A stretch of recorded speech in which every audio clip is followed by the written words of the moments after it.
Шүлгийн өвчний одоо гаргалтын талаар за мөн одоо урдсан сэргийлж одоо авч хэрэгжүүлж байгаа арга хэмжээний талаар мэдээлэл. Тэгэхээр ерөнхийдөө бол малын гоц салдвар шүлгийн өвчин бол одоо өнгөрсөн одоо хугацаануудад бас нэлээдгүй одоо олон сумуудаар бол гарсан. За одоо өнөөдрийн байдлаар бол манай Ховд аймгийн одоо хамгийн сүүлд нь одоо 4 сумд бол голомт байсан. Одоо Чандам, Дөргөн, одоо Ховд, Эрдэнэт ингээд сумуудад бол байсан. За одоогийн байдлаар 5 сараас хойш бол одоо сүүлийн 1 сарын хугацаанд бол шүлхий бол бүртгэгдсэнгүй. За ерөнхийдөө шүлхий бол одоогийн байдлаар бол дарагдсан ногоон бүсч бол шилжсэн. Ховд аймгийн хувьд бол за дээр нь вакцинжуулалтын ажлыг бол нэлээд эрчимтэй хийгдсэн. Бүх одоо үхрийг бол 207 мянган одоо үхрийг бол вакцинд одоо хамруулсан байна. За бог малыг бол одоо хараахан бас вакцинд одоо бүрэн хамруулах бололцоо нөхцөл бол одоо улсын хэмжээнд одоо бас вакцины одоо нөөц бололцоо нөхцөл нь бол муу байна. Тийм учраас бог малыг бол одоо вакцинтахыг бол түр бол хойшлуулсан байгаа. За манай аймгийн хувьд бол ерөнхийдөө бол одоо 2 сая 300 мянган малыг бол одоо бас өнгөрсөн хугацаанууд 21 22 онд амнуулаад бол хийсэн. Тэгэхээр энэ бол вакциндад бол ерөнхийдөө малыг одоо аймгийн хэмжээний бүх малыг бол нэлээсээ хамгаалсан гэж үзэж байгаа. За мөн бас одоо халдварууд бол бас байхгүй ш одоо байгаа. Одоо Зэрэгэлдэн аймагуд, за Увс аймгийн одоо Завхан, Наранбулаг гэдэг ингээд сумуудад бол Зэрэгэлдэн сумууд бас Баян-Илгийн, Баян-Нуур гэдэг ингээд бол халдварууд бол байгаа.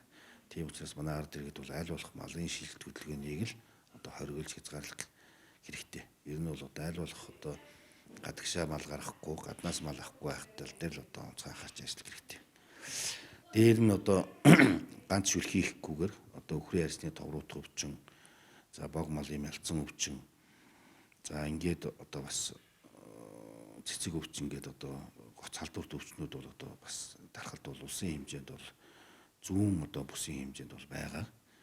Тийм учраас манай ард иргэд одоо зүүн талаас ямар нэгэн одоо амьд мал тээвэрлэх асуудлыг бол одоо хатуу анхаарч энэ дээр бол одоо ерөөсөө тээвэрлэхгүй байх тал дээр онцгой анхаарч ажилламаар байна.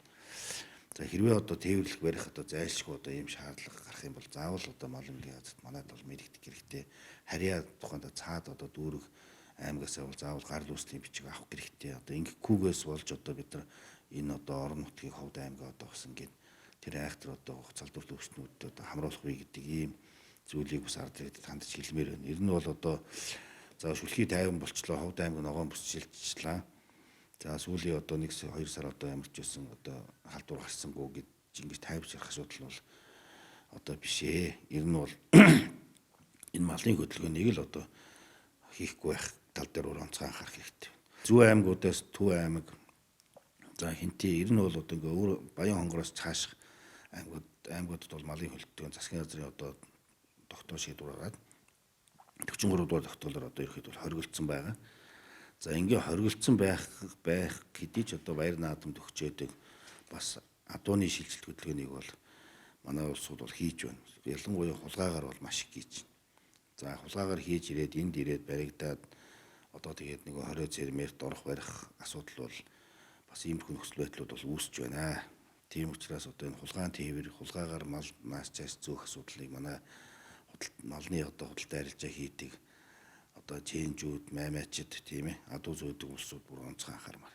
За энэ малыг тээвэрлэх асуудал бол одоо автомашины одоо улсын орлого болгоно. За дээрээс нь одоо нөгөө малын одоо устгалд оруулна. Ядалж одоо цааш нь бол одоо ашиглах боломжгүй болгоно. Ийм гэх мэтлэгийн одоо ийм одоо айхтар одоо хариуцлага оногдуулж байгаа. За дээр нь одоо нөгөө малын сүргийг одоо сайжруулах, эрчимцэн мал аж ахуйг хөгжүүлэх.